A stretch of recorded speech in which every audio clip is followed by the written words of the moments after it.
Haleluya, salam kemenangan iman. Salam jumpa kembali dengan saya dalam program menyapa kita dengan renungan firman Tuhan dan sekaligus menanggapi video-video yang selalu salah tafsir tentang ajaran Kristen. Sebelum saya lanjutkan, jangan lupa tekan tombol subscribe agar saudara tidak ketinggalan setiap video-video baru yang saya muat di YouTube saya. Sobat-sobat yang saya kasihi di dalam Yesus, kita melihat perkembangan zaman, bagaimana nama Yesus, nama yang sungguh indah bagi orang-orang yang percaya kepadanya, namun nama yang paling tidak disukai iblis, karena iblis tahu Yesus adalah anak Allah. Sebelum saya lanjutkan, kita saksikan sebuah rekaman video untuk kita renungkan bersama.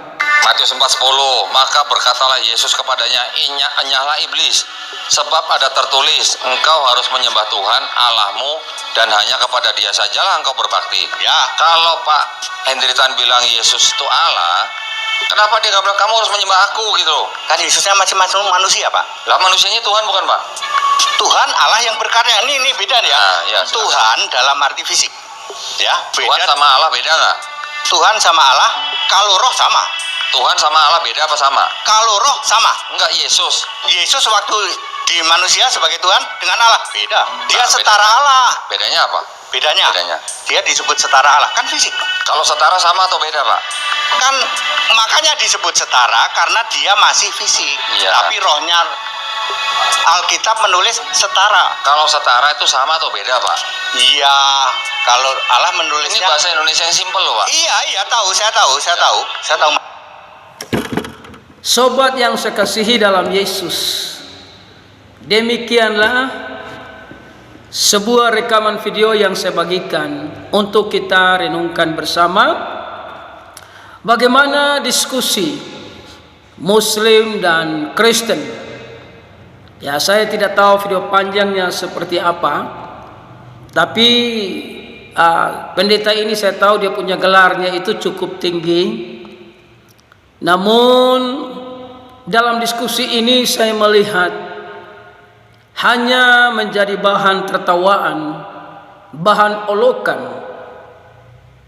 Saudara yang terkasih, Bapa, Firman dan Roh Kudus itu satu.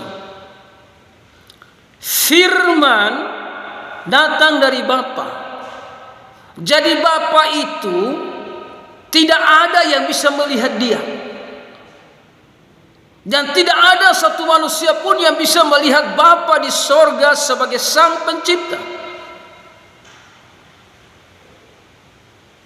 Tapi Firman itu datang ke dalam dunia dalam rupa manusia. Makanya disebut anak Allah. Makanya anak Allah itu adalah Tuhan. Karena anak Allah itu adalah Firman. Firman itu datang dari Bapa. Bapa dan Firman itu satu. Firman itu disebut Tuhan karena Firman itu kekal.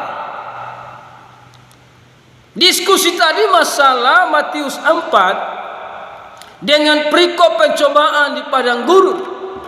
Maka Yesus dibawa oleh Roh ke padang gurun untuk dicobai iblis. Jadi yang iblis coba ini bukan Allah, tapi anak Allah. Adalah Firman yang jadi manusia sebagai juru selamat. Iblis tidak bisa mencobai Allah, orang dia Allah yang usir dia dari sorga. Untuk apa dia pergi coba Allah lagi? Ada kekuatan apa dia untuk bisa melawan Allah? Tidak bisa. Tapi iblis mencoba Yesus yang dipimpin oleh Roh. yang dibawa oleh roh. Jadi iblis tahu Yesus itu anak Allah karena Yesus datang dari sorga yang adalah firman jadi manusia. Makanya saudara kekasih, di ayat yang ketiga, lalu datanglah si pencoba itu dan berkata kepada, jika engkau anak Allah, dengan kata lain, jika engkau Tuhan Allah, engkau perintahkanlah supaya batu-batu ini menjadi roti. Inilah yang setan cobai. Ya, dia katakan jika engkau anak Allah, atau dengan kata lain jika engkau Tuhan Allah, atau dengan kata lain jika engkau juru selamat dunia, maka perintahkan batu-batu ini menjadi roti. Yesus menjawab, ada tertulis, manusia hidup bukan dari roti saja, tetapi dari setiap firman yang keluar dari mulut Allah. Yesus adalah firman yang datang dari mulut Allah. Maka jadi disebut anak Allah atau disebut Tuhan Allah. Jadi setan tahu Yesus itu siapa. Nah, saudara yang terkasih, makanya di ayat yang ke-6, lalu berkatalah kepadanya, jika engkau anak Allah, atau dengan kata lain, jika engkau Tuhan Allah, jika engkau adalah firman Allah, jatuhkanlah dirimu ke bawah, sebab ada tertulis mengenai engkau, ia akan memerintahkan malaikat-malaikatnya dan mereka akan menatang engkau di atas tangannya, supaya kakimu jangan terantuk kepada batu. Yesus berkata kepadanya, ada pula tertulis, janganlah engkau mencobai Tuhan, ada koma, Allahmu. Tuhan ini tertuju kepada anak Allah, yaitu firman yang menjadi manusia. Jadi dengan kata lain, engkau jangan mencobai aku, jangan mencobai firman, jangan mencobai Tuhan Allahmu, karena Tuhan ini adalah inkarnasi dari firman. Firman yang jadi manusia, makanya disebut Tuhan. Karena firman itu kekal, Bapa itu kekal. Jadi Yesus ini berbicara dengan iblis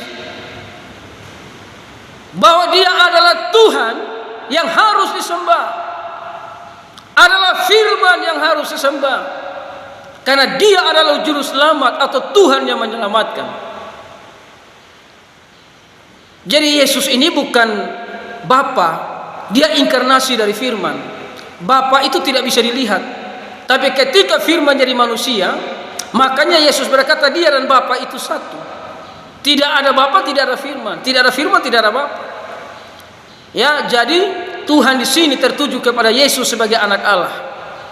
Karena setan tidak pernah bisa mencobai Allah, tapi setan mencobai firman yang jadi manusia sebagai juru selamat dengan tujuan untuk mengagalkan karya keselamatan. Ternyata setan tidak bisa menang karena Yesus adalah firman yang kekal yang datang dalam rupa manusia, mengerjakan karya keselamatan dengan sempurna di atas kayu salib. Tuhan Yesus memberkati.